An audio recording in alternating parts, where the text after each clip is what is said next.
Hoja ambazo Yanga wamezipeleka kasi utaogopa na utasema bwana wamepania na kweli wamejipanga sawa sawa. Bwana, hoja ambazo zinasemekana Yanga wamezipeleka huko ni hoja ambazo zina peji zaidi ya 30. Peji ya kuandika inaandikwa hoja, kunawekwa kila kitu, peji 30. Lakini hoja ambazo zimewekwa ni hoja zaidi ya 5 ambazo hapa naenda kuzigusa baadhi tu. Hizo ni za kikachero, za kiutafiti, za kiuchunguzi. TFF na bodi ya ligi wao wataenda kutumia wanasheria kutoka nchini Kenya, kasi. Lakini kwa upande wa Simba wao wamekataa kuwepo na msuluhishi mmoja ambaye anasimama kama hakimu au arbitrator kama ambavyo jina la kitaalamu linazungumzwa. Karibu sana, hii ni Like Media na ni asubuhi mapema kabisa ya Jumatatu ya tarehe 14. Ni Jumatatu njema kabisa ambayo tunakutana na mimi na wewe kupitia Like Media. Na kukutana kwetu Like Media hapa asubuhi ni kwa sababu kuna jambo zuri sana ambalo bila shaka kama ni mpenda soka hasa wa soka la Tanzania utakuwa unafuatilia kwa karibu sana. Swala ambalo sasa hivi kila mmoja anataka kufahamu, na maanisha swala ambalo Yanga walipeleka kwenye mahakama ya usuluhishi wa michezo kwa maana ya kasi. Nini ambacho kinaendelea? Basi kwa yale ambayo mimi nimeyapata kutokana na swala hilo ambalo linaelekea pale kasi, hasa kwa Yanga kupeleka shauri, kama ambavyo unafahamu kasi tarehe 31 ya mwezi wa 3 walirudisha majibu kwa Yanga ambayo yalikuwa wazi sasa, na kuambia Yanga itabidi wapeleke hoja zao ambazo ndizo zitakuwa chanzo cha kuambia Simba, kuambia TFF kwa maana bodi ya ligi watoe hoja zao. Na kubwa zaidi ambalo unatakiwa kulifahamu ni kwamba Yanga tayari wameshawasilisha hoja zao kasi, ambapo kuna kesi katika yale ambayo ya kesi ya msingi ambayo ndiyo yataenda kujibiwa na TFF pamoja na bodi ya ligi. Kwa hiyo niko hapa kukuambia kwamba Yanga walishapeleka tayari toka tarehe 5 ya mwezi wa 4. Yanga wakapeleka hoja zao bodi ya ligi kwa maana ya kasi pamoja na yani kasi, kwa sababu ya hoja ambazo ndizo ambazo tutakazozitumia kwa maana ya Simba pamoja TFF na bodi ya ligi kuzijibu zile hoja ambazo walizipeleka Yanga. Kumbuka mara kwanza tarehe 31 ilikuwa ni hoja kwa maana ya kasi kuona kama Yanga watakuwa na hoja ambazo zinaweza kujadiliwa au itakiwa itupiliwe mbali. Sasa mwisho siku kasi wakasema hapa kuna hoja ya kuzungumza, na ndipo wakaruhusu sasa Yanga kuja na mchakato baada ya siku 5 ili mchakato mzima uweze kuanza. Na kuanza kwa mchakato ni Yanga wao kupeleka zile hoja, na kulikopo na kwamba endapo kama Yanga wangeshindwa kupeleka hoja basi kasi wangeweza kufuta ndani ya siku hizo ambazo wao waizitaja kwa maana siku 5. Yanga tayari inaonekana wamedhamiria kabisa kuona jambo hili linanyoka, linapigwa rura ambayo inaenda kuwa na ushindi kwa upande wao. Kwa hiyo hoja Yanga wameshazipeleka kasi kwa taarifa ambazo nimezipata. Sasa tukianza na hoja za Yanga, licha kwamba siku 10 nazo zimeshafika kwa maana ya kwa upande wa wale ambao wanaenda kujitetea kwa maana TFF, bodi ya ligi na Simba nao wamepeleka hoja zao sasa kule kasi kuhusiana kile kitu ambacho Yanga walikipeleka kwenye barua ya awali.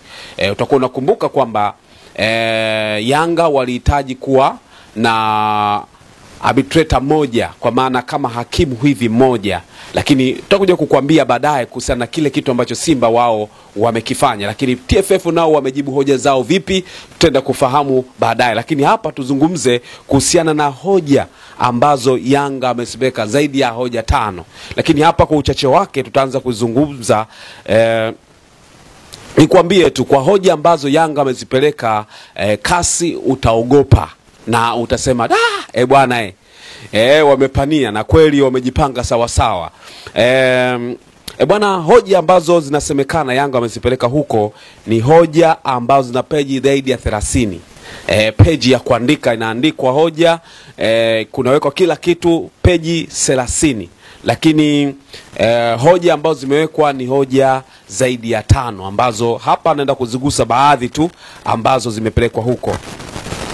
Na hoja hizo zinapelekwa kasi zikiwa ni mahususi kwa sababu ya kuzitaka, kwa maana TFF, bodi ya ligi na Simba ndizo ambazo zitaenda kujibu hoja hizo za msingi ambazo zimewekwa kwa ajili ya kulianzisha shauri hilo. Manake hata bodi ya ligi na Simba pamoja na TFF itabidi wapite kujibu kwenye hoja ambazo Yanga ndizo wamezipeleka.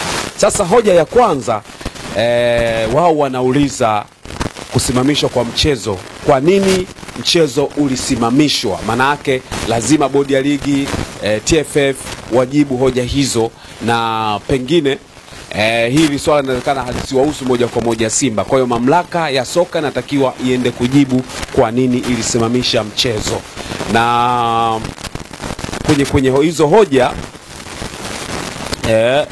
kuna zile hoja na maelezo ambayo wao kama Yanga wameweka ndani yake, wakisema kwamba kauli ambayo alitoa Steven Mguto kabla ya mchezo, unakumbuka alizungumza na chombo cha habari mapema tu asubuhi kusema mchezo upo. Yanga inavyosemekana pia wameunganisha na hoja hiyo, lakini pia manake wameweka mpaka sauti ambayo ilizungumzwa, ambayo itolewa na mwenyekiti wa bodi ya ligi Steven Mguto. Hizo ndizo ambazo zinazungumzwa kwamba kwenye hoja zimewekwa. Hoja ya kwanza hiyo, lakini pia na ile hoja ya kutangaza kusimamishwa, maana yake pia Yanga wamepeleka mpaka barua ya kutangaza kusimamisha ule mchezo, masaa na hoja nyingi zilikuwa zimeandikwa. Lakini ya pili ni je, ni hoja gani ya msingi walisimamisha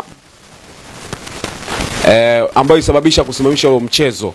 Sasa wao Yanga wanataka pia na hoja za msingi, licha kwamba wameandika hapo kusema kwa sababu gani, lakini hapa nataka hoja za msingi, kwa sababu Yanga pia nao wameweka maelezo yao hapa. Inavyosemekana maelezo yao ni kwamba hasa wamerudi tena kwenye kauli ya Steven Mguto, wameambatanisha sauti ya Steven Mguto ambayo alikuwa anazungumzia kuhusiana na busara baada ya kuahirisha mchezo, lakini bado akarudi kuzungumza kwamba ilikuwa ni busara. Sasa hoja wanazungumza kwenye upande wa kanuni ambazo zilitumika wakati kauli ya mwenyekiti wa bodi ya ligi, na anazungumza kwamba alitumia busara badala ya kutumia kanuni, na kaweka na sauti kabisa, na maneno yote hayo yakiwa yametafsiriwa kwa lugha ya Kiingereza ili kuweka urahisi hata wale ambao wanaenda kusimamia, arbitrator wenyewe waweze kuelewa kilichokuwa kinazungumzwa na Steven Mguto. Sasa hoja nyingine ambayo inasemekana pia ni hoja ambazo Yanga wamepeleka, ni kuhusiana na gharama za mchezo, kwamba wao waliingia hasara ya pesa kiasi cha zaidi ya milioni 50, kama ambavyo hata kwenye barua waliandika. Hata kwenye hiyo barua hoja zao za msingi pia zimeandikwa, lakini zikiwa zimeambatanishwa vitu vingi sana, risiti zikiwa zimewekwa za matumizi za gharama hizo, ikiwemo na mambo mengi, matumizi mengineyo ambao wamesema ni matumizi mengineyo, sambamba na gharama za uwanja, hoteli na vitu kama hivyo, vyote vimeweka kama ni ushahidi. Lakini uwanja ukitumika ambao ni Avic Town kama sehemu ya gharama ambao walitumia kuelekea kwenye mchezo huo. Kwa hiyo ni hoja ya tatu. Hoja ya nne ni ya majeruhi wa Simba ambao inasemekana kwamba wao Yanga wamesema hii sasa hoja inaweza kawa inahusu sasa Simba, kutoa mahoja ya Simba mara baada ya Simba kuwa na majeruhi wengi kwenye timu yao, wakaanza kutoa matamko mbalimbali ambayo yalikuwa yanahusu kuelekea katika mchezo husika. Sasa kwenye kupanga kugoma, wanasema hoja ya Simba kupanga kugomea kucheza mchezo bila hoja ya msingi, wakizungumzia kwamba walikuwa na majeruhi wengi kwenye timu, lakini pia matamshi ambayo yalitamkwa na meneja wa kitengo cha habari cha Simba kwa Ahmed Ally pia nao yameambatanishwa kama ushahidi kutokana na zile kauli. Tutakuwa nakumbuka pia kuna kauli ambayo walitoa wakati kuna kwenye mkutano na waandishi wa habari kuelekea katika mchezo husika, Ahmed Ally aliulizwa na swali na mwandishi wa habari, akasema hatuingizi timu. Ingawa watu tulichukulia kama utani, lakini Yanga wamebeba hiyo kuwa kama hoja kwa yale yanayozungumzwa kuelekea pale kasi. Sasa sauti zote na ushahidi wote umeambatanishwa kuelekea katika mchezo huo. Sasa ya tano, kauli imetupiwa, hoja zimetupiwa kwa meneja wa uwanja wa Mkapa, ambao anasema kwamba kwa hoja dhaifu sana ambao Simba zisipelekea kwamba wasipeleke timu ni kwa kuzuiliwa na meneja wa uwanja, ambaye alisema kwamba hakuwa na taarifa ya ujio wa Simba kwenye mazoezi ya mwisho. Kwa meneja wa uwanja ndiye aliwazuia Simba kuingia uwanjani kwa sababu hakutoa taarifa mapema kama watakuja kutumia uwanja. Kwa hiyo Yanga wanasema hoja dhaifu, pengine Simba watoe ufafanuzi nini ambacho kilifanya wasiingie uwanjani. Lakini hoja ya Yanga wanasema meneja ndiye ambaye aliwazuia Simba wasiingie uwanjani. Kwa hiyo hoja hizo zinazungumzia, ukiangalia huo ni mtego ambao Yanga ameweka kwa upande wa Simba. Manake Simba zile kauli za kabla ya mchezo na kuzuiliwa kwa uwanja, kwa maana meneja kuingia uwanjani na kuandika barua ile ambayo Simba waliandika barua kuelekea bodi ya ligi na kusema kwamba hatutacheza mchezo huo, wakati bodi ya ligi walikuwa bado hajatoa kauli yoyote kuhusiana na kile kitu ambacho kilikuwa kimetokea, hata kanuni.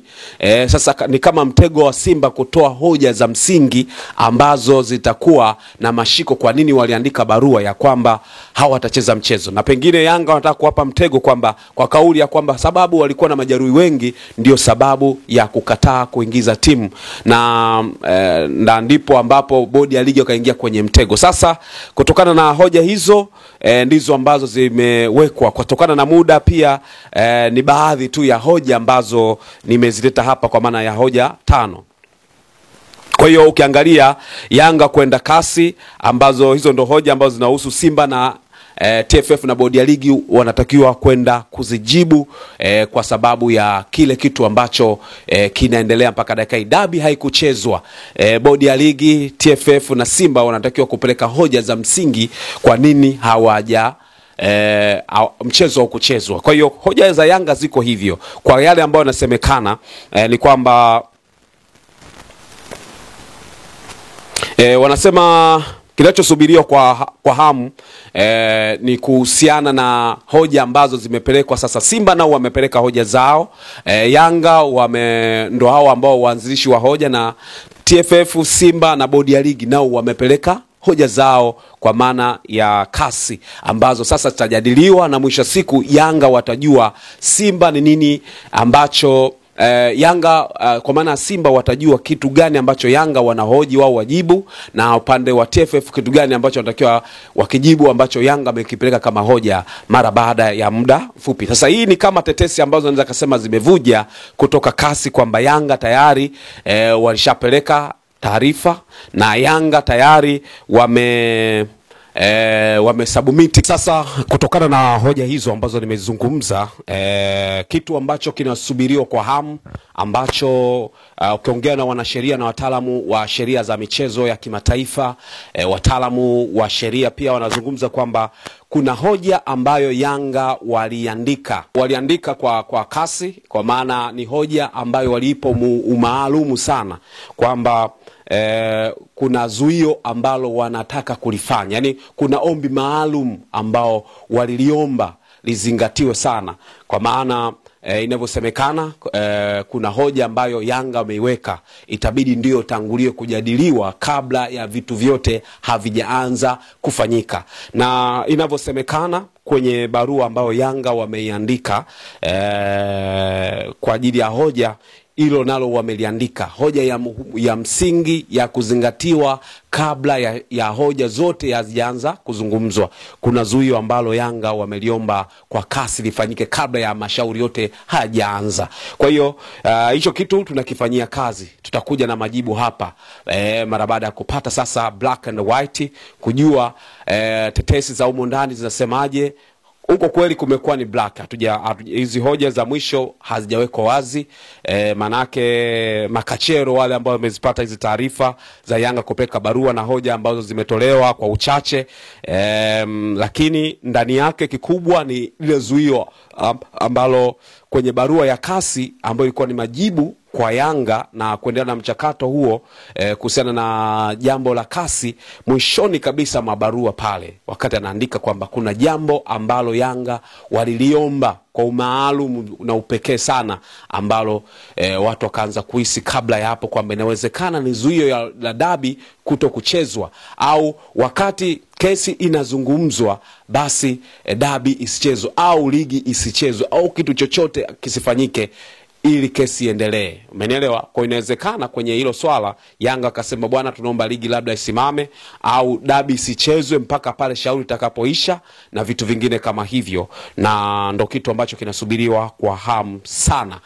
Pengine kwa haya ambayo tumezungumza, kwa sababu ni yale ambayo watu wamefanya ukachero, watu wameenda kuyasaka na kuyapata kutoka katika engo tofauti. Haya ni kudokeze tu kwamba Yanga wamepeleka hoja zao kasi tayari kutoka na muda ambao ulikuwa umepangwa. Simba ameshapeleka, TFF wameshapeleka. Ni kuibie tu siri wakati tunaendelea kuchokonoa pia mengine. TFF na bodi ya ligi wana sheria ambao wanaenda kutumika CAS, sio wana sheria kutoka Tanzania, wanatoka nje ya Tanzania kwa maana ya Kenya. Kuna wataalamu wa sheria za kimataifa wanatoka Kenya ndio ambao watasimama kwa upande wa TFF na bodi ya ligi. Lakini Simba, lile ombi la Yanga ambalo wao waliliomba kwamba kuwepo na arbitrator mmoja, kwa maana kama hapa tunasema hakimu au jaji mmoja, sasa Simba wamesema tunachokitaka ni majaji watatu. Wamepingana na kauli ya Yanga ambao wao Yanga waliomba kupitishwa kuwepo na arbitrator mmoja kwa maana ya yule msimamizi wa kesi mmoja. Simba wamesema tunataka watatu. Bila shaka na bodi ya ligi pia wanataka watatu. Sasa manake hoja ya Yanga inakufa kifo cha kawaida sana. Watakaohitajika kutumika ni majaji au arbitrator au wasuluhishi watatu kama Simba ambao wanapendekeza na bodi ya ligi na TFF wakipendekeza hivyo, na wanasheria watatu kutoka Kenya ambao majina yao yamefungwa kwenye bracket ambayo baadaye tutakuja kuyatoa ni wanasheria gani wakati tukiendelea kuyafuatilia mambo mengine. Lakini hizo ni za kikachero, za kiutafiti, za kiuchunguzi. TFF na bodi ya ligi wao wataenda kutumia wanasheria kutoka nchini Kenya, kasi. Lakini kwa upande wa Simba wao wamekataa kuwepo na msuluhishi mmoja ambaye anasimama kama hakimu au arbitrator kama ambavyo jina la kitaalamu linazungumzwa. Kwa hiyo yale ambayo mtaka kuyafahamu kuhusiana na kasi, nini kinachoendelea kati ya Yanga, TFF, bodi ya ligi na Simba, ni kuambie tu swala limeanza kukolea na mtaendelea kuyapata mengi sana na mengine mengi. Na mtego wa Simba huko katika kuwaumiza Yanga, hasa kuwapeleka arbitrator watatu. Maana yake gharama ya Yanga endapo kama watakuja kushindwa kesi, mlima wa kuwalipa wale arbitrator Yanga itabidi waugharamie. Na pengine kama kila mmoja upande wa washindo watakuwa wameshindwa, basi gharama watazibeba wao, kwa maana TFF na bodi ya ligi kulipa gharama za kesi. Lakini kama Yanga kishindwa, manake watalipa gharama za TFF, watalipa gharama za bodi ya ligi, watalipa gharama za Simba pamoja na wale wote ambao wamehusika kwenye kesi hiyo, pamoja na hao arbitrator watatu ambao Simba wanapendekeza. Kwa hiyo ni vita ambayo tayari imeshaanza kunako kwa maana mahakama ya usuluhishi michezoni kwa maana ya kasi. Tusubiri nini ambacho kitatokea. Kumbuka tarehe 5, tarehe 10 zishapita. Sasa tunasubiria siku ya tarehe 20 ambapo hoja zitaanza kugawiwa kwa upande wa Simba, na watakuwa wameshajua hoja kwa uwazi kabisa kutoka Yanga na kutoka yani kutoka kasi, zikienda kwa Simba, Yanga na bodi ya ligi, wote wakiwa kila kitu kiko wazi. Tutaanza kujua kipi ni kipi na vipi ni vipi, vyote viko wazi. Mimi naitwa Lugano Israel na hii ni Like Media. Tutaendelea kukudokezea kila kitu ambacho kinapitia hapo. Kumbuka tuko karibu sana na wanasheria baadhi, tuko karibu na watu ambao wanahusika kwenye shughuli mbalimbali za kimichezo. Dondoo tunapewa, tunaambiwa hiki, lakini pia tunakushirikisha na wewe ili uanze kujua kinachoendelea sasa hivi. Ukweli na uhakika utakuja kutolewa, lakini hizi ni dondoo tu na tetesi ambazo zinazungumzwa kuhusiana na kile kitu ambacho Yanga wamekipeleka na kile ambacho TFF kinasemekana wameenda kuachukua na sheria kutoka Kenya, kwa maana bodi ya ligi na TFF, lakini pia kwa upande wa Simba kwenda kukataa shauri kusomwa na arbitrator moja. Nalo ni hoja ambayo natakiwa kuifahamu. Mimi naitwa Lugano Israel. Endelea kuifuatia Like Media, kucomment, kulike na kusubscribe pia ni jambo la msingi sana. Endelea kuwa nasi kila wakati na kila wasaa. Chao.